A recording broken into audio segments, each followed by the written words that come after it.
আউযুবিল্লাহি মিনাশ শাইতানির রাজিম। বিসমিল্লাহির রহমানির রহিম। সুপ্রিয় বন্ধুরা, আসসালামু আলাইকুম ওয়া রাহমাতুল্লাহি ওয়া বারাকাতুহু। বন্ধুরা, আশা করি আল্লাহর অশেষ রহমতে আপনারা সবাই ভালো আছেন। বন্ধুরা, আজকে নতুন আরেকটা চমৎকার মোটিভেটেড ভিডিও নিয়ে আপনাদের সামনে উপস্থিত হয়েছি। বন্ধুরা, প্লিজ আপনারা কে কোথা থেকে দেখছেন একটু লাইক ও কমেন্টের মাধ্যমে অনুগ্রহপূর্বক আপনার গুরুত্বপূর্ণ মতামতটি জানাবেন। কেননা বন্ধুরা, এই ডিজিটাল প্ল্যাটফর্মে আপনার মতামতটি হচ্ছে অত্যন্ত গুরুত্বপূর্ণ।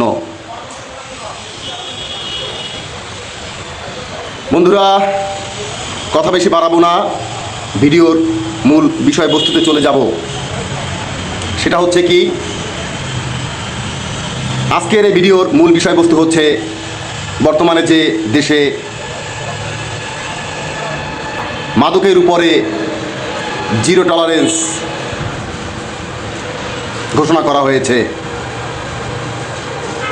বন্ধুরা, আমি আজকে আমার এই ভিডিওর শুরুতেই অসংখ্য ধন্যবাদ জানাই এই দেশের নতুন প্রধানমন্ত্রীকে, যিনি ক্ষমতায় এসেই মাদকের উপরে, নেশার উপরে জিরো টলারেন্স জারি করেছেন। পৃথিবীতে সব দেশেই কিন্তু নেশা আছে, কম বেশি সব দেশেই কিন্তু মাদকদ্রব্য নেশা আছে, কম আর বেশি। নেশা অনেকের ভিতরে কিন্তু বিরাজমান। এই নেশাটার উপরে যদি জিরো টলারেন্স জারি করা হয়, এইটা আসলে মুক্ত করা, এই দেশ থেকে দূর করা একটা চ্যালেঞ্জের কাজ, একটা কঠিন ব্যাপার। এটা কিন্তু সহজ কোনো বিষয়বস্তু না। বন্ধুরা, এর আগেও কিন্তু এই বাংলাদেশে বিভিন্ন সরকার এসে মাদকদ্রব্যের উপরে জিরো টলারেন্স জারি করেছেন, কিন্তু সত্যিকার অর্থে দুঃখজনক বিষয় হলো কেউই কিন্তু এই বিষয়টায় 100% সফলতা অর্জন করতে পারে নাই। কিন্তু যে সরকারই আসুক, প্রথমে এসেই কিন্তু মাদকের উপরে জিরো টলারেন্স জারি করেছেন।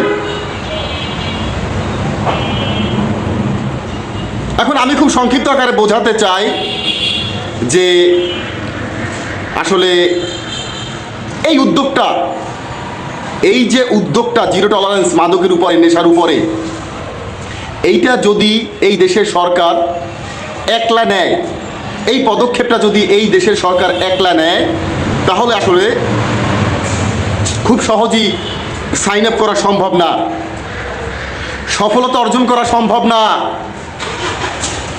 এইটার জন্য দরকার হচ্ছে আমাদের এই 18 কোটি জনগণের সহযোগিতা,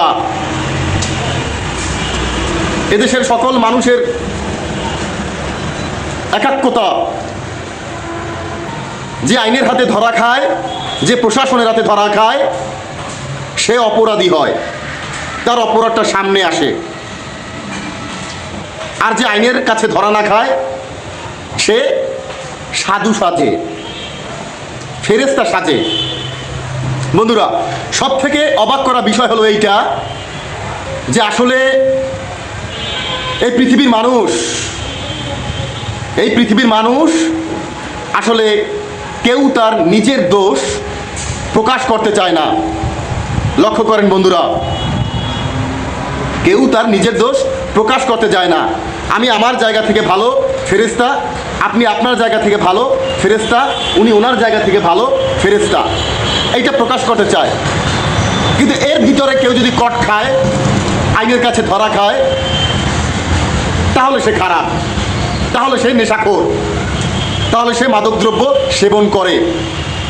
কিন্তু আমার কথা হচ্ছে এইটা যে গুখায় কিন্তু সব মাছের নাম পড়ে পাঙ্গাস মাছের। এই উদাহরণটা এই জন্য এখানে টেনে এনেছি। বন্ধুরা, কথা বুঝতে পেরেছেন? নেশা আছে নানান ধরনের। কেউ খায় সিদ্ধি,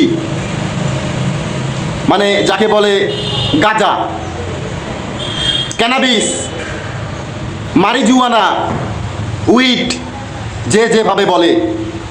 কেউ খায় ইয়াবা, কেউ খায় ফেন্সিডিল, কেউ খায় পানের সাথে জর্দা, কেউ খায় বিড়ি, কেউ খায় সিগারেট, আবার কেউ খায় কাঁচা চামড়া, আবার কেউ খায় মদ, হ্যাঁ, আবার কেউ নেয় ড্রাগস ইনজেকশন, আবার কেউ খায় ঘুমের ট্যাবলেট, কেউ খায় 0.5। কথা হচ্ছে মোটামুটি বলা যায় যে নেশাটা এই পৃথিবীতে বিরাজমান, সবার ভিতরই কম বেশি আছে, কিন্তু কারোটা চোখে পড়ে, কারোটা চোখে পড়ে না, ধরা পড়ে না।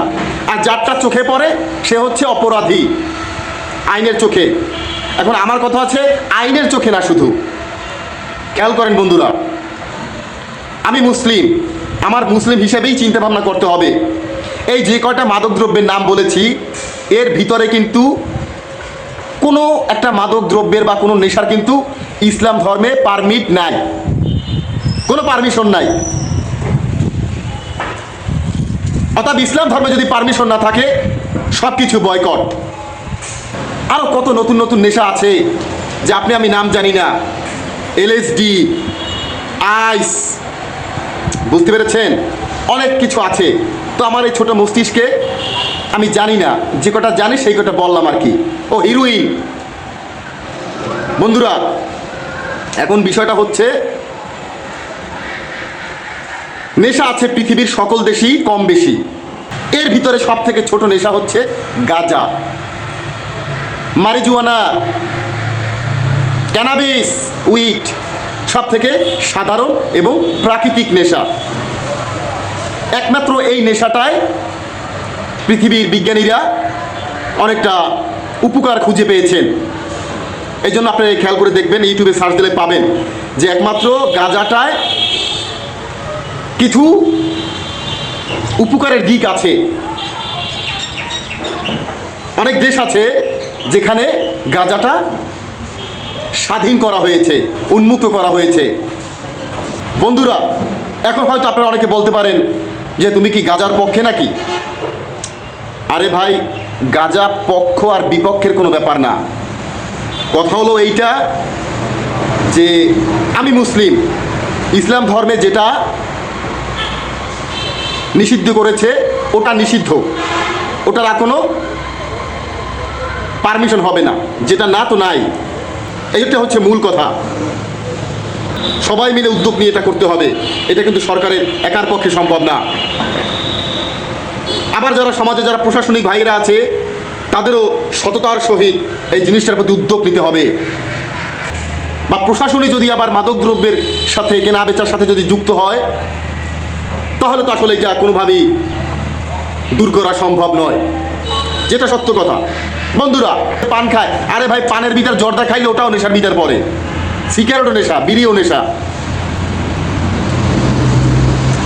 পানের সাথে কাঁচা জর্দা খাইলে কাঁচা জর্দাও নেশা। কথা সোজা। আমি সত্যি কথা আমার বাপকেও ছাড়ি না। বন্ধুরা আপনারা আমার সম্পর্কে অবগত আছেন, আমি খুব ছোট মানুষ, কিন্তু সত্যি কথায় আমি আমার বাপকেও ছাড় দেই না। বন্ধুরা পুলিশ প্রশাসন আইনের যারা লোক আছেন তাদের ভিতরে কিন্তু অনেক মাদক সেবনকারী আছেন, বুঝছেন, তাদের ভিতরেও কিন্তু মাদক সেবনকারী আছেন, তাদেরকেও কিন্তু অ্যাক্টিভ হইতে হবে। এই দেশে এমন একটা আইন করা উচিত যে যদি কোনো সরকারি কর্মকর্তা বা প্রশাসন যদি মাদকদ্রব্য সেবন করে ধরা খায় তাহলে ইনস্ট্যান্ট চাকরি চলে যাবে। শুধু ট্রান্সফার দিলে কাজ হবে না, ইনস্ট্যান্ট তার চাকরি চলে যেতে হবে।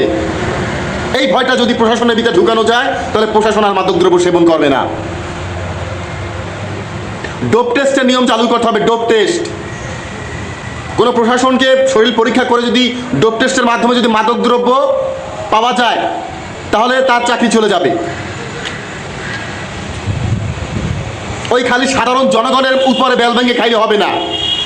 সাধারণ জনগণই যদি সব অপরাধ করে তাহলে তো আর কিছু বাকি থাকলো না। কথা হচ্ছে বিচার করলে ভাই সঠিকভাবে করতে হবে, কারো পক্ষপাতিত্ব নেওয়া যাবে না। জন্মেছি যখন মরতে হবে। যে প্রশাসন সেও মানুষ, আমি সাধারণ ব্যক্তি, আমজনতা, আমিও মানুষ। কিন্তু আইন হতে হবে সবার জন্য সমান। যে আইনের লোক তার জন্য হবে একটা বিচার, আর আমি দেশের সাধারণ পাবলিক, সাধারণ লোক, আমার জন্য হবে আরেকটা বিচার। এইটা তো হবে না। যে কাঁচা চামড়া খায় তাকেও অপরাধী হিসাবে চিহ্নিত করতে হবে। জেনা করাটা তো অপরাধ, কাঁচা চামড়া খাওয়াটা অপরাধ। এটা একটা নেশা, মারাত্মক নেশা। ওই যাকে বলে যে কারো যদি মুদ্রা দোষ থাকে, মানে কাঁচা চামড়ার দোষ থাকে, তাহলে নাকি তার জীবনটা তেনা তেনা হয়ে যায়, তছনছ হয়ে যায়। তাহলে বোঝা যায় কি কাঁচা চামড়াও একটা বড় ধরনের নেশা এই সমাজের। এই কাঁচা চামড়ার উপরেও কিন্তু জিরো টলারেন্স জারি করতে হবে। বন্ধুরা, খালি যে জনগণকে মামলা দেবে, জনগণকে কারাগারে নেবে, জনগণকে জরিমানা করবে, জনগণ অপরাধী হয়েছে, সব দোষ কি জনগণের? সব নেশা কি জনগণ খায়? সব মাদকদ্রব্য কি জনগণই খায় দেশে? আর কেউ খায় না? যারা উপরস্থ কর্মকর্তা লেভেল বাই লেভেল আছে, তারা কি মাদকদ্রব্য খায় না? ওই যে বললাম কথাটা, গু খায় সব মাছে, নাম পড়ে পাঙ্গাস মাছের। যদি ধরা খায় সে অপরাধী, আর ধরা না খাইলে সে অপরাধী না, সে ফেরেশতা। কেউ বলে না যে আমি খারাপ, সবাই বলে আমি খুব ভালো, ফেরেশতা। কিন্তু গু খায় সব মাছে, নাম পড়ে পাঙ্গাস মাছের। যে ধরা খায় তার নামটা পড়ে। অপরাধ কিন্তু সবার ভিতরেই আছে কম বেশি। অর্থাৎ আমার আজকে ভিডিওর মাধ্যমে আবেদন থাকবে এইটা সরকারের কাছে, যে জিরো টলারেন্স যদি জারি করতে হয়, সকল কিছুর উপরে জিরো টলারেন্স জারি করতে হবে। সকল নেশার উপরে, সকল মাদকদ্রব্যের উপরে, কাঁচা চামড়ার উপরে।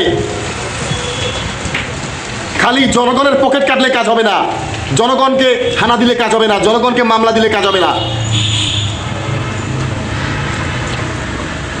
আমরা দেশের সরকারকে ভোট দিয়েছি, নির্বাচিত করেছি একটু শান্তির আশায়, অশান্তির আশায় না। একটু শান্তিভাবে এদেশে বসবাস করব। অপরাধ কিন্তু সবাই করে। আরে যে কটা অপরাধের কথা বলেছি, এটা ওয়ার্ল্ড ওয়াইড বিস্তৃত, পৃথিবী বিস্তৃত। ওই যে জুয়া, মোবাইলে যে জুয়া খেলে, জুয়াও একটা নেশা, মারাত্মক নেশা। জুয়া বন্ধ করতে হবে। ওই এমন করা যাবে না, ওই যে পলিথিনের কারখানায় লাইসেন্স দিয়ে পলিথিন বানান, কিন্তু পলিথিন ধরতে যাবে মুদি দোকানে, ছোট্ট একটা দোকানে পলিথিনে আপনি মাল বিক্রি করলেন কেন? বিষয়টা বুঝতে পেরেছেন? আর ওদিকে যে ফ্যাক্টরিতে পলিথিন প্রোডাকশন হয়, এটা কিন্তু জানে প্রশাসনিক লেভেল। সেই কারখানা যে হানা দেয় না, হানা দেয় কোথায়? হানা দেয় যে 2 টাকার ব্যবসায়ী, আপনি পলিথিনে মাল বিক্রি করছেন কেন? আপনার 20,000 টাকা জরিমানা হয়েছে, মামলা হয়েছে আপনার নামে। মানে কি? জনগণের পকেট কেটেছে। কিন্তু উচিত ছিল কোনটা? উচিত ছিল তো ওই যেখানে পলিথিন প্রোডাকশন হয়, তৈরি হয়, ওইখানে অ্যাটাক দেওয়া উচিত ছিল। কিন্তু ওইখানে অ্যাটাক দিলে তো আর জনগণের পকেট কাটা যায় না, মামলা দেওয়া যায় না, জরিমানা করা যায় না। ওগুলো আমরা সব বুঝি, আমরা সাধারণ জনগণ সব বুঝি। কিন্তু অপরাধ করেছি এই দেশে জন্মগ্রহণ করে, এটাই হচ্ছে বড় অপরাধ। এই দেশে জন্মগ্রহণ করেছি, এটাই হচ্ছে মনে হয় আমার বড় অপরাধ। স্বাধীনভাবে একটু বসবাস করতে পারবো না, খালি জয় আর জয়। ছোটোখাটো ছিটকা ফোটকা বিষয় নিয়ে বিশাল মারামারি, গন্ডগোল, হানাহানি, অনেক কিছু। কারণ কি? এই গন্ডগোল মারামারি করার জন্য, মায়ের কোল খালি করার জন্য কি আমরা নতুনভাবে এই দেশটাকে সূচনা করেছি? প্রশ্ন রেখে গেলাম এই 18 কোটি 20 কোটি মানুষের কাছে। বন্ধুরা, আমি হয়তো ছোট মুখে অনেক কথা বলে ফেলেছি, ভুল ত্রুটি তো অবশ্যই হতে পারে, চামড়ার মুখ, ভুল হতেই পারে, স্বাভাবিক। তা যদি কোনো ভুল হয় ক্ষমার দৃষ্টিতে দেখবেন। বন্ধুরা, কথা বেশি বাড়াইলাম না। যারা বোঝে 9তে বোঝে, আর যারা বোঝে না 90তেও বোঝে না। সারাদিন বুঝাইলেও বুঝবে না। আপনারা খুব ভালো করে জানেন যে আমি হচ্ছি আম জনতা, এই 20 কোটি মানুষের বন্ধু, আম জনতা। বন্ধুরা, যদি ভিডিওটি ভালো লেগে থাকে তো লাইক, কমেন্ট, শেয়ারের মাধ্যমে অন্যকে একটু দেখার সুযোগ করে দিয়েন, এটা হচ্ছে অনুরোধ। যাই হোক, আজকে এ পর্যন্তই। আসসালামু আলাইকুম রহমতুল্লাহি আবরাকাতুহু। যাই বন্ধুরা।